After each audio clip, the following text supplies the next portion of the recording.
bin Sahen merupakan salah satu pemegang saham dan pemilik daripada PT Golden Dewata, yang mana perusahaan ini adalah perusahaan PT yang berdiri di Indonesia, di Republik Indonesia, yang berlokasi dan bertempat di Bali. Dia menjadi pemegang saham dan pemilik utama sejak tahun 2014. Nah, bagaimana kami membuktikannya? Ini kami memiliki unggahan resmi profil perusahaan ya, yang kami miliki dari Kementerian Hukum dan HAM, di mana di profil perusahaan ini jelas bahwa klien kami resmi menjadi pemegang saham dari perusahaan ini sejak tahun 2014. Di sini kami menegaskan bahwa dari berita yang beredar luas menegaskan bahwa klien kami adalah pemilik sah, betul-betul pemilik sah, direktur yang sah, dan pemilik dari pemegang saham yang sah, yang mana telah kami lakukan penjualan saham itu di tahun 2020 kepada pihak pelapor. Pelapor dalam hal ini adalah salah satu dari direktur PT Golden Dewata yang melaporkan klien kami atas dugaan penggelapan. Nah, kami ingin tegaskan bahwa di sini kita ingin mengatakan klien kami ini dapat dianggap melakukan penggelapan itu buktinya tidak kuat menurut hemat kami. Kenapa? Karena bagaimana mungkin seorang pemilik yang sah sebuah perusahaan dianggap menggelapkan uangnya sendiri, yang mana dia baru menjual sahamnya di tahun 2020. Pelapor baru masuk ke dalam perusahaan di tahun 2020. Sehingga dari sejak 2014 hingga 2020, akhir 2020, pemiliknya murni adalah merupakan klien kami beserta CEO-nya. Sehingga secara hukum tidak mungkin seorang pemilik sah dianggap menggelapkan uangnya sendiri. Uangnya memang dimilikinya sendiri, itu tidak mungkin. Jadi di sini kami dengan hormat ya mempertanyakan kepada pihak pelapor atau dalam hal ini salah satu dari direktur PT Golden Dewata, kenapa bisa mengkriminalisasi atau melakukan pelaporan kepada kami yang secara notabene, secara hukum sangat kecil untuk dikatakan sebagai dugaan penggelapan. Kedua, terkait dengan hal tersebut kami juga ingin mengatakan kepada masyarakat Indonesia atas beredarnya luasnya berita-berita yang kami anggap menyudutkan klien kami ingin mengatakan bahwa berita-berita yang sekarang ini telah beredar atas nama Datuk Sri Muhammad Sahen dan Kirian Chris Kelly itu bukan berita yang disokong dengan prinsip presumption of innocence. Artinya berita-berita yang ada itu merupakan berita-berita yang memojokkan dan berpotensi bertujuan merusak reputasi mereka. Harusnya kita menunggu dulu terlebih dahulu putusan pengadilan yang secara sah mengatakan bahwa mereka bersalah. Ya, kita memang melihat bahwa sudah ada penetapan tersangka, ada penetapan DPO, dan ada penetapan red notice dari pihak kepolisian. Tetapi ingat, mereka ini belum dikatakan bersalah oleh pengadilan. Mereka baru dipersangkakan oleh pihak kepolisian dalam melakukan tindakan suatu pidana, penggelapan dalam jabatan. Nah, dalam kesempatan ini saya beserta tim dari kuasa hukum ingin menyatakan bahwa kepada pihak pelapor untuk berniatlah melakukan klarifikasi karena hal ini perlu dikatakan sebagai hanya dugaan. Sebelum ada putusan pengadilan yang berkekuatan hukum tetap yang menyatakan klien kami bersalah, maka klien kami tidak bisa dipersalahkan atas suatu dugaan tindak pidana. Itu yang paling pertama yang ingin kami sampaikan. Terkait hal kedua yang ingin kami sampaikan adalah terkait dengan langkah-langkah hukum yang telah dilakukan oleh pihak kepolisian. Pertama, kami sangat menghormati pihak kepolisian atau dalam hal ini adalah Polda Bali yang melakukan investigasi penyelidikan dan penyidikan yang mana telah melakukan tugasnya sebagaimana kepolisian pada umumnya. Nah, tapi sebagai kuasa hukum kami juga menemukan dalam proses perjalanan pembelaan kami fakta-fakta yang cukup mempertanyakan dari sisi kami.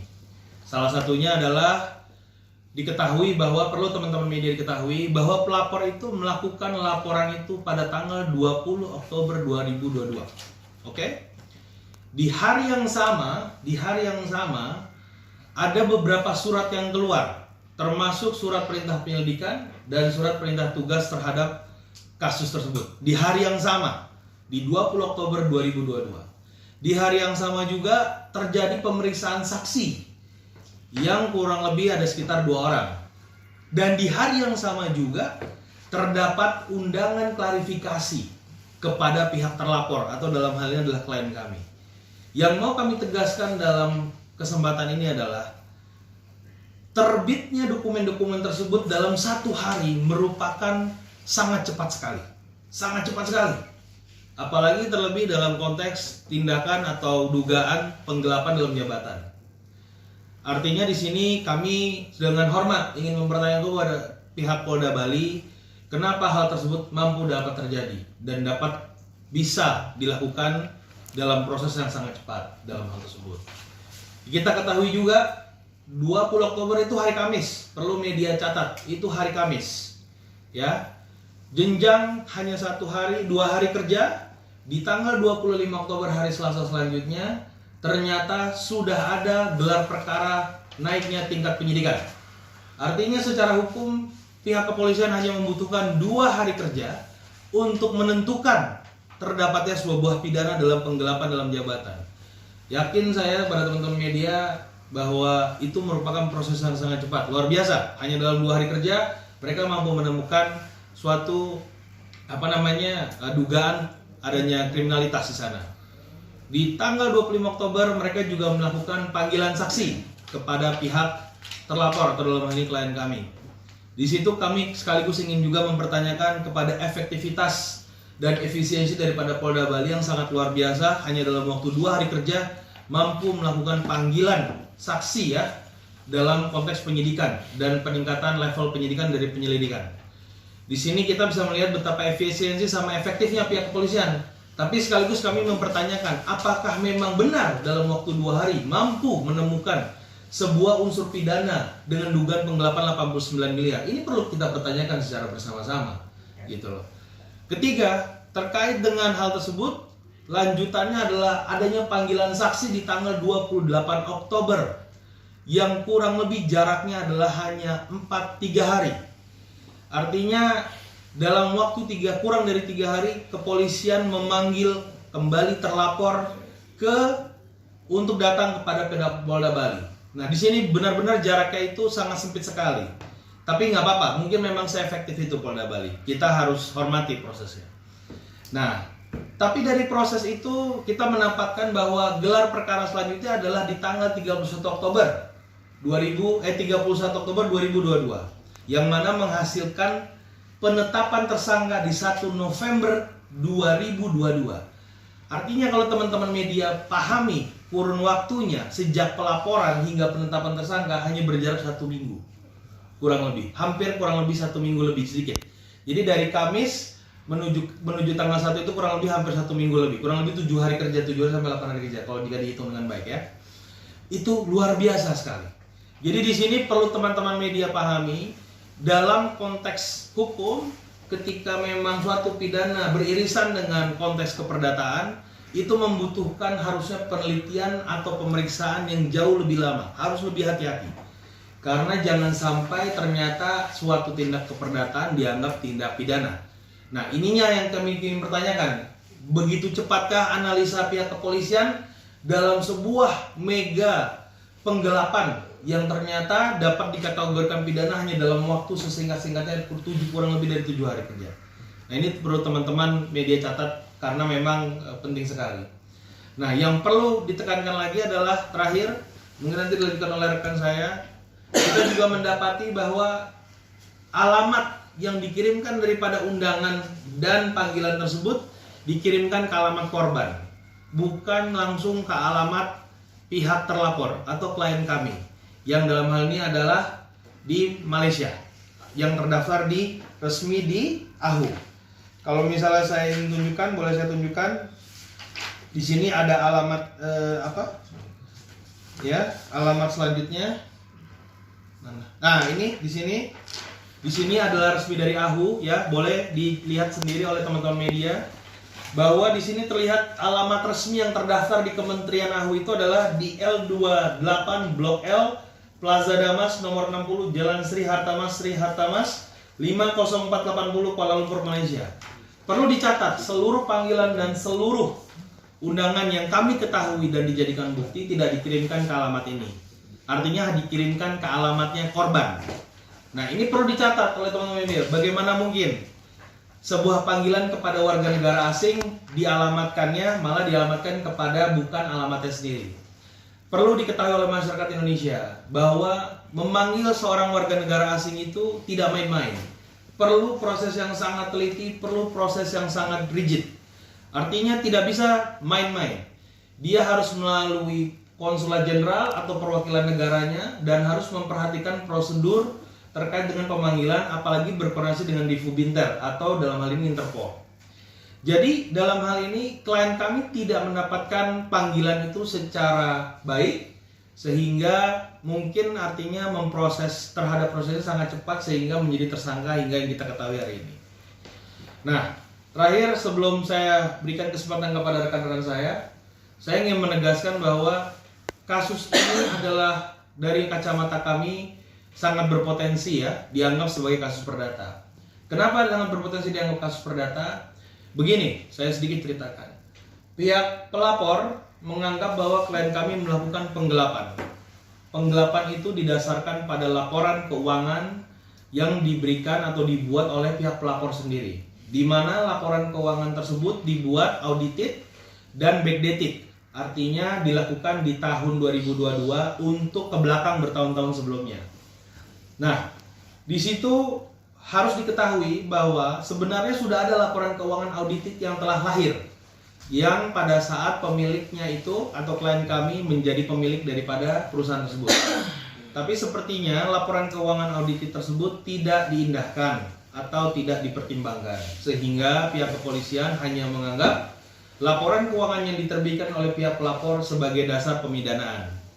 Nah, di sini kami ingin tegaskan bahwa jika hanya seperti itu, maka pertimbangan terhadap penetapan tersangka ini menjadi kami pertanyakan. Satu, karena memang apakah cukup bukti. Yang kedua adalah adanya suatu tekanan tertentu dalam artian memang orang ini dianggap mau kabur dari awal atau seperti apa, atau bagaimana pihak Polda meyakininya terhadap hal ini. Dan ini perlu dikaitkan dengan status DPO yang dikeluarkan oleh pihak Polda Bali. Perlu teman-teman ketahui bahwa klien kami itu telah berada di Malaysia sejak tahun 2019. Bagaimana kami tahu? Karena kami punya paspornya. Dia itu masuk terakhir di Bali itu 2019, bulan April jika saya tidak salah. Setelah itu dia sempat masuk lagi di Indonesia itu di Jakarta tahun 2022 bulan Juni, sekitar bulan Juni. Habis itu pulang, gak lama, cuma 2-3 hari. Artinya apa? Pada saat terjadinya pelaporan, yang bersangkutan atau klien kami tidak berada di Indonesia. Nah, hemat kami menjelaskannya sangat jelas. Bagaimana mungkin orang yang memang tidak pernah berada di sini dilaporkan tapi dianggap kabur? Pemahaman kami dari sebagai kuasa hukum ataupun orang normal yang kami ketahui adalah kabur itu artinya kita melaporkan seseorang, dia tidak suka, dia pergi dari luar negeri, dari kota tersebut atau dari negara tersebut sehingga tidak bisa dicari. Itu pemahaman yang kami miliki, itu pemahaman yang bisa dicerna. Artinya dia melarikan diri. Tapi bagaimana mungkin kita mengatakan klien kami melarikan diri ketika memang dia tidak berada di Indonesia sampai hari ini. Dia tidak pernah berada di Indonesia pada saat pelaporan, dia lama sekali tidak kesini, lalu dianggap melarikan diri. Ini pertanyaan yang harus dijawab oleh masyarakat Indonesia. Kenapa harus dijawab masyarakat Indonesia? Bayangkan, kalau hal ini diketahui oleh masyarakat lain dari negara lain. Bagaimana iklim investasi kita? Orang ke sini datang untuk investasi. Kalau hanya diketemui untuk bisa dikriminalisasi, buat apa? Betul nggak? Bagaimana kalau kita ke sana, kita ke negara mereka diperlakukan sama? Bagaimana coba? Mereka udah datang ke sini untuk melakukan investasi. Ini berpotensi mengganggu iklim investasi. Orang yang datang ke sini untuk melakukan usahanya, tapi berpotensi untuk terjadinya suatu kriminalisasi karena ada satu dan lain hal. Jadi demi menghindari hal tersebut, kami dalam konferensi pers ini meminta kepada pihak Polda Bali, pihak Kepolisian Republik Indonesia untuk mengklarifikasi kenapa hal ini bisa terjadi. Jangan sampai karena ini ada gesekan diplomatik dua negara, lalu ini menjadi blunder kepada pemerintah Indonesia, khususnya iklim investasi di negara Indonesia. Karena ketika orang negeri dan luar merasa bahwa kita di sini hanya dikriminalisasi dan tidak bisa di treatment atau diperlakukan layaknya sebagai seorang investor, mereka akan pergi. Nah, ini tidak baik buat pemerintah. Jadi di sini kami ingin membantu pemerintah untuk memperbaiki atau melihat kembali dalam menciptakan suatu iklim investasi yang jauh lebih baik. Mungkin tanggapan dari saya dan